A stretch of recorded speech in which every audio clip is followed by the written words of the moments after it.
بسم الله الرحمن الرحيم.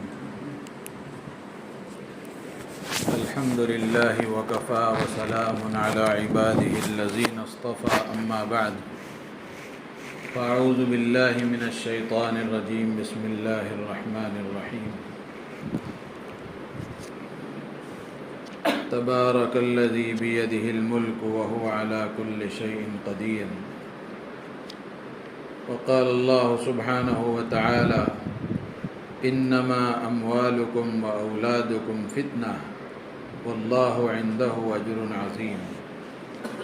وقال الله سبحانه وتعالى: وإن يكاد الذين كفروا ليزلقونك بأبصارهم لما سمعوا الذكر ويقولون إنه لمجنون وما هو إلا ذكر للعالمين. صدق اللہ العظیم. محترم بزرگ و عزیز دوستو، 3 آیتیں اس وقت آپ حضرات کے سامنے پیش کی گئیں، پڑھی گئیں. سب سے پہلے تو سورہ ملک کی پہلی آیت پڑھی گئی. سورہ ملک 30ویں پارے کا پہلا سورہ ہے، اور یہ سورہ ملک بھی بڑی عظیم الشان سورت ہے. احادیث میں اس کی بڑی فضیلتیں آئی ہیں.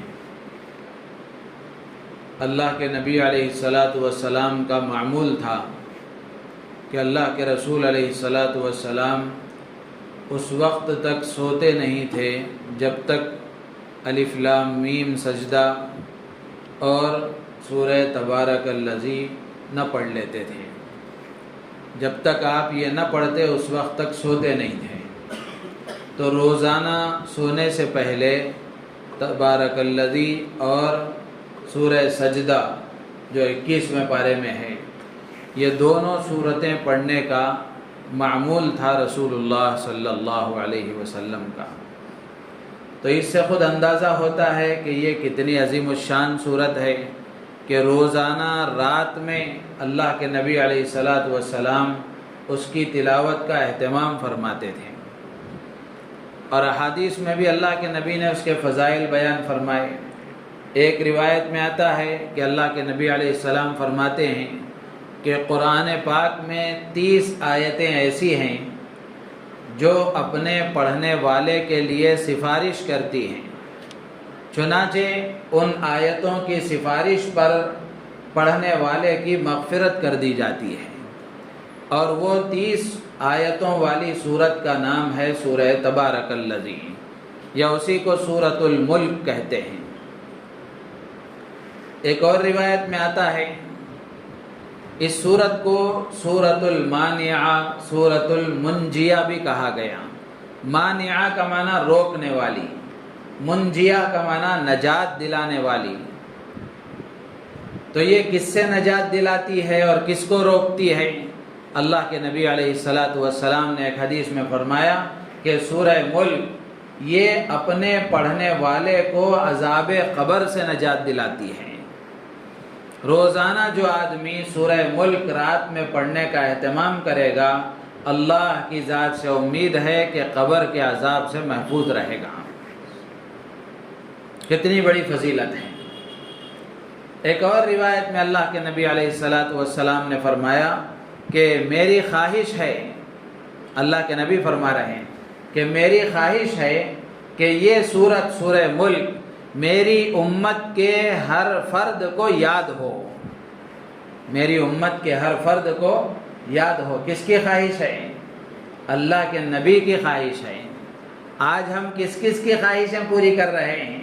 اپنے نفس کی خواہشیں پوری کر رہے ہیں، بیوی بچوں کی خواہشیں پوری کر رہے ہیں، دوستوں کی خواہشیں پوری کر رہے ہیں، ماں باپ کی خواہشیں پوری کر رہے ہیں. سب کی خواہشیں پوری کر رہے ہیں، لیکن یاد نہیں آتے تو اللہ یاد نہیں آتے اور اللہ کے رسول یاد نہیں آتے. یہ اللہ کے نبی کی خواہش اور تمنا ہے. اللہ کے نبی فرماتے ہیں کہ میری خواہش ہے کہ سورہ ملک میرے ہر امتی کو یاد ہو. تو کیا اللہ کے نبی کی یہ خواہش کو ہم پورا کریں گے؟ تیار ہیں اس کے لیے؟ کتنی آیتیں ہیں اس میں؟ 30 آیتیں ہیں۔ کتنی ہیں؟ روزانہ ایک آیت بھی اگر یاد کرنے کی کوشش کریں گے تو 1 مہینے میں انشاءاللہ یاد ہو جائے گی۔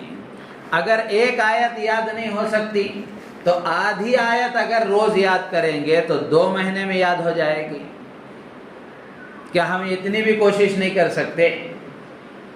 جتنے احباب یہاں جمع ہیں ان سے بھی ہماری درخواست ہے، جو باہر سن رہے ہیں یا گھر میں مستورات سن رہی ہیں، ان سے بھی ہماری درخواست ہے کہ قرآن کو سیکھنے کی ہمت کریں، یاد کرنے کی ہمت کریں، اس لیے کہ یہ قرآن ایسا نورانی کلام ہے جس کے دل میں ہوتا ہے اس کے پورے بدن کو نورانی بنا دیتا ہے، اس کے پورے بدن کو اللہ تعالیٰ نور سے بھر دیتے ہیں۔ اور اللہ کے نبی علیہ السلام نے فرمایا جس دل میں قرآن کا کوئی حصہ نہیں ہے وہ ویران گھر کی طرح ہے۔ ویران گھر میں کون رہتی ہیں؟ شیطانہ رہتی ہیں، جناتاں رہتی ہیں۔ ویران گھر میں شیاطین اور جنات کا قبضہ ہو جاتا ہے۔ اللہ کے نبی فرماتے ہیں جس دل میں قرآن کا کوئی حصہ نہیں وہ دل ویران گھر کی طرح ہے۔ تو اس لیے جتنے بڑی عمر کے حضرات ہیں وہ بھی، نوجوان ہیں وہ بھی، اور مستورات سن رہی ہیں وہ بھی ہمت کریں، ارادہ کریں کہ سورہ ملک کو یاد کریں گے اور اپنے نبی کی خواہش کو پورا کریں گے۔ کس کی خواہش کو؟ نبی کی خواہش کو کریں گے انشاءاللہ۔ اور سورہ ملک پڑھیں گے تو کس کا فائدہ؟ اللہ کے نبی کا یا اللہ کا؟ ہمارا فائدہ ہے، ہمارا فائدہ ہے۔ اگر ہم پڑھیں گے عذاب قبر سے ہمیں نجات ملے گی، ہم پڑھیں گے اس کے ایک ایک حرف پر ہمیں نیکی ملے گی، ہمارا فائدہ ہے۔ تو اس لیے سورہ ملک بڑی فضیلت والی سورت ہے۔ پہلی بات اور پہلی آیت کی یہی تفسیر آپ کے سامنے عرض کی جا رہی ہے کہ سورہ ملک کو یاد کرنے کی کوشش کریں گے نا انشاءاللہ؟ آج سے ہی کوشش کریں، آج سے ہی کوشش کریں۔ جن کو قرآن دیکھ کر پڑھنا آتا ہے ماشاءاللہ بڑی سعادت اور خوش نصیبی کی بات ہے، وہ روزانہ ایک آیت اس میں سے یاد کریں، اپنی مسجد کے امام صاحب کو یا مؤذن صاحب کو یا محلے کے کسی عالم صاحب اور حافظ صاحب کو ان کی منت سماجت کر کے کچھ وقت ان کا لے لیں اور روزانہ جو ایک آیت آپ نے یاد کی ہے وہ ایک آیت ان کو سنا دیں۔ یا اگر کوئی آپ کو نہیں ملتے تو آپ کے گھر میں آپ کی بیوی کو اچھا تجوید سے قرآن پڑھنا آتا ہے، آپ یاد کریں، آپ کی بیوی کو سنائیں، آپ کی بیوی یاد کرے آپ کو سنائیں۔ تو اس طرح گھر میں ماحول بنے، بچے یاد کریں، ماں کو سنائیں، باپ کو سنائیں، ماں باپ یاد کریں، آپس میں ایک دوسرے کو سنائیں یا بچوں کو سنائیں۔ کتنا اچھا ماحول رہے گا، کیسا پیارا ماحول بنے گا قرآن سیکھنے سکھانے کا، اور قرآن سیکھنے سکھانے والوں پر اللہ کی رحمتیں برستی ہیں۔ تو اس لیے ہمت کر لیں، انشاءاللہ سورہ ملک کو یاد کرنا ہے، کریں گے نا انشاءاللہ؟ یاد کریں گے، پڑھیں گے انشاءاللہ العزیز، اس کے فائدے دنیا میں بھی نظر آئیں گے، قبر میں بھی نظر آئیں گے۔ جیسے اللہ کے نبی نے فرمایا آپ کی بات جھوٹی نہیں ہو سکتی اور آپ کی بات میں مسلمان شک نہیں کر سکتا۔ اللہ کے نبی فرماتے ہیں کہ جو سورہ ملک پڑھنے کا اہتمام کرتا ہے اللہ تعالیٰ اسے عذاب قبر سے نجات دیتے ہیں۔ تو قبر کے عذاب سے کون چھٹکارا نہیں پانا چاہتا؟ ہر آدمی چاہتا ہے، ہر مرد عورت چاہتا ہے، ہر مرد چاہتا ہے، ہر عورت چاہتی ہے کہ قبر کے عذاب سے ہماری حفاظت ہو جائے، ہماری قبر ٹھنڈی ہو، عذاب سے ہماری حفاظت ہو جائے۔ ہر ایک چاہتے ہیں لیکن کرنا کچھ نہیں چاہتے ہیں۔ ساری تمنائیں ہیں، محنت کرنے کے لیے تیار نہیں ہیں۔ تو اب ذرا ہمت کر کے سورہ ملک پڑھیں اور یاد کریں، اور یاد کر کے پھر روزانہ رات میں سوتے وقت میں اس کو پڑھنے کی کوشش کریں۔ مشائخ کا، اکابر کا، اہل اللہ کا، اللہ والوں کا روزانہ ان کا معمول ہے کہ وہ روزانہ عشاء کے بعد سورہ ملک کے پڑھنے کا اہتمام کرتے ہیں، اور مدارس میں طلباء کو بھی باقاعدہ اس کی ترغیب دی جاتی ہے، ان کو پابند بنایا جاتا ہے کہ وہ بھی روزانہ اس کا اہتمام کریں گے نا انشاءاللہ؟ اللہ ہم سب کو توفیق عطا فرمائے۔ اسی طریقے سے دوسری بات یہ ہے کہ سورہ ملک کے بعد سورہ قلم ہے، 30ویں پارے کا دوسرا سورہ، 30ویں پارے کا دوسرا سورہ، اس کے آخر کی 2 آیتیں، اس کے آخر کی 2 آیتیں، وَإِن يَكَادُ الَّذِينَ كَفَرُوا لَيُزْلِقُونَكَ بِأَبْصَارِهِمْ لما سمعوا الذکر ویقولون انہ لمجنون وما هو الا ذکر للعالمین. یہ 2 آیتیں ہیں، ان کی بھی بڑی فضیلت ہے. ان آیتوں کے نازل ہونے کے سلسلے میں امام بغوی رحمۃ اللہ علیہ نے ایک قصہ لکھا ہے کہ عرب میں ایک آدمی مشہور تھا جس کی نظر بڑی خراب تھی. جس کی نظر بڑی خراب تھی. ہوتے ہیں کچھ آدمی ایسے کہ ان کی نظر بڑی خراب ہوتی ہے، نظر اگر لگ جاتی ہے تو سامنے والے کی حالت خراب ہو جاتی ہے. اسی لیے حکم ہے کہ اگر آدمی کو کوئی چیز اچھی لگے، پسند آئے تو گھورتے نہیں رہنا چاہیے. فوراً زبان سے ماشاء اللہ کہنا چاہیے، فوراً زبان سے اللہ کی طرف متوجہ ہو کر کہنا چاہیے کہ ماشاء اللہ کتنی اچھی چیز ہے، آپ کتنے اچھے لگ رہے ہیں، آپ کو یہ لباس اچھا لگ رہا ہے. تو آدمی ماشاء اللہ کہے اور زیادہ گھور کر نہ دیکھے. ایک مرتبہ دیکھ لیا اچھی لگی تو آدمی نیچے دیکھے. کعبۃ اللہ کو گھور سکتا ہے، کعبۃ اللہ کو گھور سکتا ہے، لیکن یہاں اپنے بچوں کو، بیوی کو، ماں باپ کو اور دوسرے حضرات کو، روڈ پہ جانے والوں کو نہیں. اپنے گھر میں جن کو دیکھنا جائز ہے ان کو جو آپ دیکھ رہے ہیں، تو اگر ان کا چہرہ پسند آئے، لباس پسند آئے تو فوراً زبان سے ماشاء اللہ کہنا چاہیے اور زیادہ گھور کر نہیں دیکھنا چاہیے. نظر لگ جاتی ہے اور نظر کا لگنا حق ہے. اللہ کے نبی نے فرمایا العین حق، بری نظر کا لگنا حق ہے. اور بری نظر اتنی خطرناک چیز ہے، کسی کسی کی نظر اتنی خطرناک ہوتی ہے کہ بری نظر لگ جانے کی وجہ سے بسا اوقات آدمی دنیا سے بھی چلا جاتا ہے، ہلاک ہو جاتا ہے، بیمار ہو جاتا ہے، صحت خراب ہو جاتی ہے. اور کسی کسی کی اتنی خطرناک ہوتی ہے کہ سیدھا اس کو بھیج دیتے ہیں. تو اس لیے عربوں میں بھی ایک آدمی تھا، عرب میں بھی، جس کی نظر بڑی خراب تھی. وہ اونٹوں کو نظر لگاتا تھا، جانوروں کو نظر لگاتا تھا تو وہ جانور مر جاتے تھے. کفار مکہ کو اللہ کے نبی علیہ السلام سے عداوت اور دشمنی تو تھی ہی. تو کفار مکہ کو یہ سازش سمجھ میں آئی اور ان کو یہ بات سوجھی کہ اس آدمی کو بلا کر حضور کو نظر لگوائی جائے. اس آدمی کو بلا کر حضور کو نظر لگوائی جائے. اس طرح نعوذ باللہ من ذالک آپ کا کام تمام کیا جائے.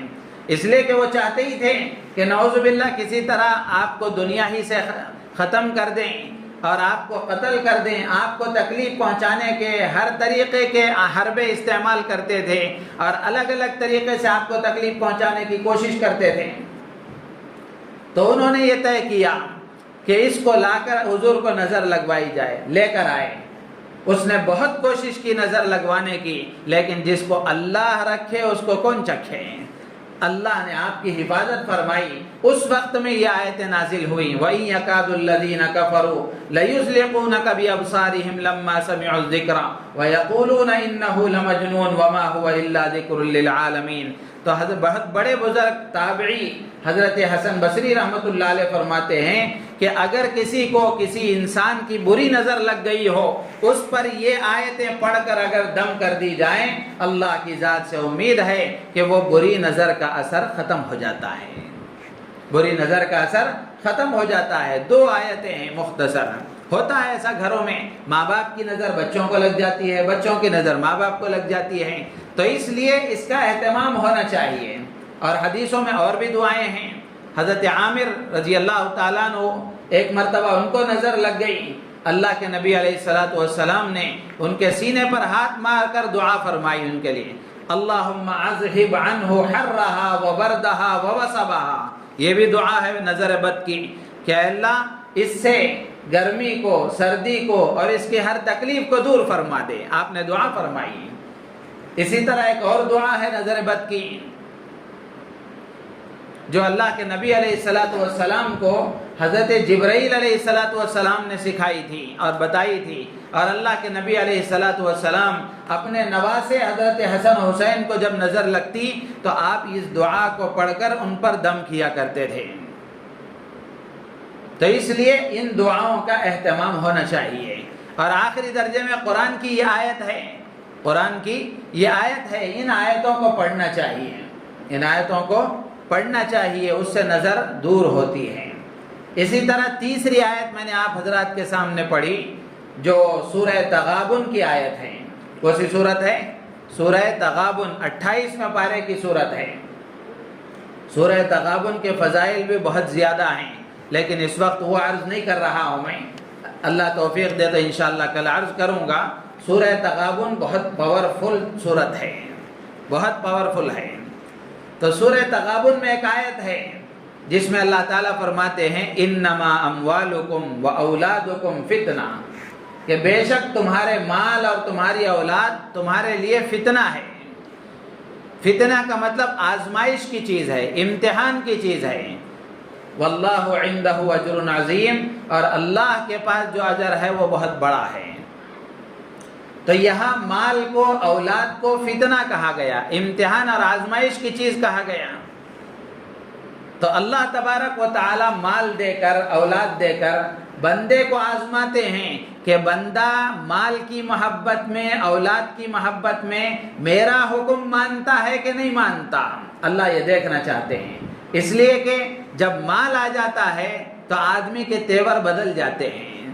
اس کو اللہ یاد نہیں آتا، اس کو اللہ یاد نہیں آتا، نہ کماتے ہوئے یاد آتا ہے، نہ خرچ کرتے ہوئے یاد آتا ہے. اس کو بس اتنا دماغ میں ہوتا ہے میرا پیسہ میری مرضی، میرا پیسہ میری مرضی، دوسرے کو کیا پڑی ہے مجھے بتانے کے لیے. نہیں، یہ قارون کی سوچ ہے، حضور اکرم صلی اللہ علیہ وسلم کی امتی کی سوچ نہیں ہے. قارون نے کہا تھا یہ میرا مال ہے، انما اوتیتہ علی علم عندی، یہ میں نے اپنے ہنر سے کمایا تھا، اپنی ہوشیاری سے کمایا ہے، قارون نے کہا تھا. تو یہ قارون کی سوچ ہے، نافرمانوں کی سوچ ہے کہ میرا پیسہ میری مرضی. مسلمان کی سوچ یہ ہے یہ تو اللہ کی دی ہوئی امانت ہے میرے پاس، اللہ نے مجھے دیا ہے، میں اس کو نہ کمانے میں آزاد ہوں نہ خرچ کرنے میں آزاد ہوں. لیکن مال آتا ہے تو اس کا اثر ہوتا ہے، اس کا اثر ہوتا ہے. جیسے ظاہر میں اثر ہوتا ہے کہ اچھے کھانے لگتا ہے آدمی، کھانے کا اسٹیٹس بدل جاتا ہے، لباس اچھا ہو جاتا ہے، کھانے اچھے ہو جاتے ہیں، سواریاں اچھی ہو جاتی ہیں، استعمال کی چیزیں اچھی ہو جاتی ہیں، سواریاں اچھی ہو جاتی ہیں. یہ مال کا اثر ہے. اللہ مال دے تو اچھے چیزوں کا استعمال کرنا منع نہیں ہے، اسراف نہیں ہونا چاہیے. جس طرح ظاہر میں یہ اثر ہوتا ہے، اسی طرح دل میں کبر، تکبر، گھمنڈ، غرور یہ بھی آ جاتا ہے. دوسروں کو حقیر سمجھنا یہ بھی آ جاتا ہے. اللہ مال دے کر یہ دیکھتے ہیں کہ کہیں یہ مال کا سائیڈ افیکٹ تو نہیں ہوا ہے. اللہ یہ چیک کرتے ہیں، یہ ٹیسٹ کرتے ہیں، دیکھتے ہیں. اسی طریقے سے اولاد ہے. اولاد کی وجہ سے بہت سارے دینداروں کو آپ دیکھیں گے ان کا سر جھک جاتا ہے اولاد کی خواہشات کے سامنے. وہ خود سے تو کوئی گناہ نہیں کرتے، خود سے تو کوئی غلط کام نہیں کرتے، لیکن جہاں اولاد کی بات آ جاتی ہے وہاں سر جھکا دیتے ہیں. جیسے مثال دیتا ہوں آپ کو میں سمجھنے کے لیے، بچے کی شادی کا مسئلہ ہے.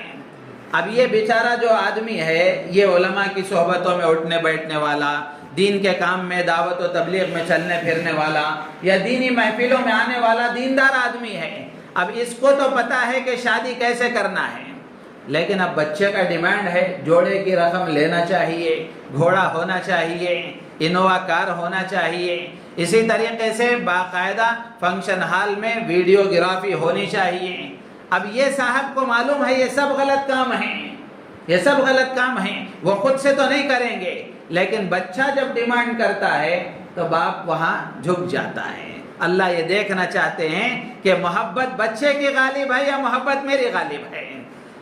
بچے کی محبت میں بچے کی مانتا ہے یا میری مانتا ہے.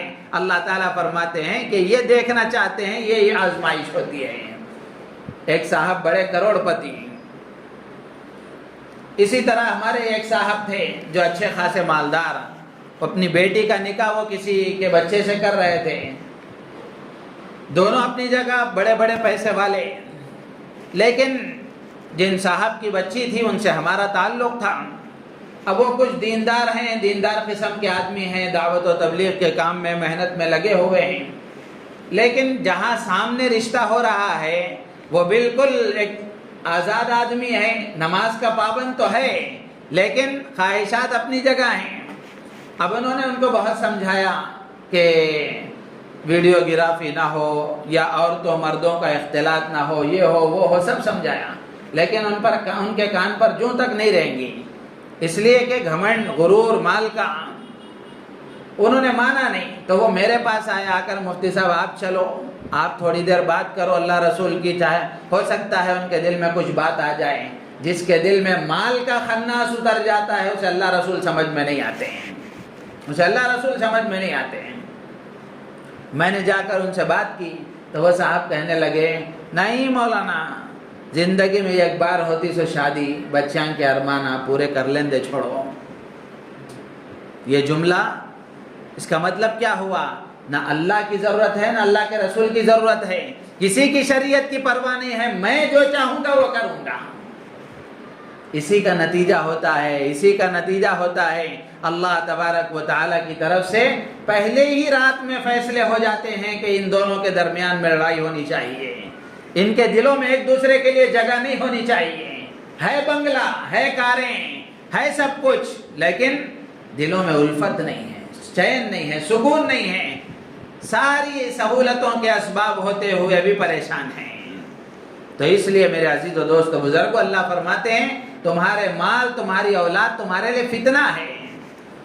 روایتوں میں آتا ہے قیامت کے دن ایک بعض آدمی ایسے ہوں گے جن کو لایا جائے گا، ان کو دیکھ کر لوگ کہیں گے اکلا عیالہ حسناتہ، کہ ان کے بیوی بچوں نے ان کی نیکیاں کھا لی، ان کے بیوی بچوں نے ان کی نیکیاں کھا لی۔ مطلب کیا ہے؟ یہ تو دیندار تھا، لیکن بیوی بچوں کے ڈیمانڈ پر یا بیوی بچوں کی محبت پر اپنا سب کچھ کیا کرایا سب برباد کر دیا۔ خود سے تو نہیں کرتا تھا، لیکن بیوی بچوں کے معاملے میں وہ ڈھیلا ہو گیا۔ اسی لیے میرے عزیز و دوست و بزرگوں، خود کا دیندار بن جانا کافی نہیں ہے، اپنی گھر کی عورت کو دیندار بنانا ضروری ہے۔ بیوی دیندار اگر نہیں بنی، قیامت تک دین نہیں آ سکتا گھر میں، وہ اولاد دیندار ہو ہی نہیں سکتی۔ تو اس لیے خود تہجد گزار بن کر مطمئن ہو جانا، بیوی کے اندر نہ پردہ ہے، نہ نماز ہے، نہ حیا ہے، نہ شرم ہے، اور آدمی مطمئن ہے کہ میں تو بہت بڑا دیندار، کافی نہیں ہے۔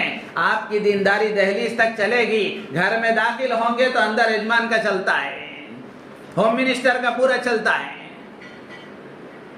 تو اس لیے اپنے گھر کی عورتوں کو دیندار بنانا ضروری ہے۔ بہت سارے دینداروں کے سر شرم سے جھک گئے، کتنوں کی دینداری کا بھانڈا پھوٹ گیا گھروں کے کام کاج کی وجہ سے، اور ایسی کارروائیوں میں نظر آ جاتا ہے کہ کس کا چلتا ہے۔ تو اس لیے میرے عزیز و دوست و بزرگوں، اپنے گھر کی عورتوں کو، گھر کے بچوں کو، گھر کے ماحول کو دیندار بنانا ضروری ہے۔ تو اللہ کے نبی علیہ الصلوۃ والسلام نے قیامت کے دن جب ایسے لوگوں کو لایا جائے گا تو وہ کہیں گے کہ اکل عیالہ حسناتہ، کہ ان کے بچوں نے، ان کی بیوی نے، ان کے اہل و عیال نے ان کی نیکیاں کھا لی۔ اور اللہ کے نبی نے اولاد کے بارے میں فرمایا مبخلۃ و مجبنۃ، کہ اولاد آدمی کے لیے کنجوسی کا سبب ہوتی ہے اور آدمی کے لیے بزدلی کا سبب ہوتی ہے۔ یعنی آدمی اولاد کی وجہ سے اللہ کی راہ میں مال خرچ کرنے سے پیچھے ہٹتا ہے۔ پہلے خوب خرچ کرتے تھے، اب بچہ کہتا ہے خالی تمہیں ان کو گئے تو وہاں دے ڈالتی، یہاں گئے تو وہاں دے ڈالتی، کہتے دیتی، آخر جہاں ایک جملہ بچے کا آ گیا وہاں ہاتھ پیچھے ہو گیا۔ جہاں بیوی کہہ دیتی ہے خالی مدرسوں کو دیتے رہتی، خالی مسجدوں کو دیتے رہتی، کہتے دے ڈالتی آخر۔ ایسے جملے جب گھروں سے آتے ہیں تو اللہ کے نبی فرماتے ہیں کہ اولاد کی وجہ سے آدمی بخیل بن جاتا ہے، کنجوس ہو جاتا ہے۔ ہم نے اپنے سر کی آنکھوں سے ایسے مالداروں کو دیکھا ہے، پہلے خوب خرچ کرتے تھے، لیکن بچے جب ذرا بڑے ہو گئے، ذرا شعور والے ہو گئے، اب ایسا محسوس ہوا کہ اب یہ صاحب اپنے بچوں پر ڈیپینڈ ہو گئے، تو اب بچوں کا چلنے لگا تو بچوں نے ان کا ہاتھ روک لیا، اور بزدلی کا سبب ہوتا ہے۔ تو میرے عزیز و دوست سلف صالحین اہل اللہ اولیاء کاملین کہا کرتے تھے العیال سوس الطاعات، کہ یہ العیال سوس الطاعات، کہ اہل و عیال، بیوی بچے، یہ آدمی کی نیکیوں کے لیے گھن کی طرح ہے، دیمک کی طرح ہے۔ اگر ان کو ہم نے دیندار نہیں بنایا، اگر ہم نے ان کو صحیح تربیت نہیں کی اور ان کے مزاج میں دین داخل نہیں کیا تو یہ ہماری نیکیوں کو کھا جائیں گے۔ تو اس لیے میرے عزیز و دوست بزرگوں، آج کا یہی پیغام ہے کہ خود بھی دیندار بننا ضروری ہے، اسی طریقے سے اپنی اولاد کو بھی دیندار بنانا ضروری ہے، اپنی بیوی کو بھی دیندار بنانا ضروری ہے، ورنہ یہاں تک نتیجہ پہنچتا ہے کہ ہماری نیکیاں بھی برباد ہو جاتی ہیں۔ اللہ تعالی ہم سب کو عمل کی توفیق عطا فرمائے۔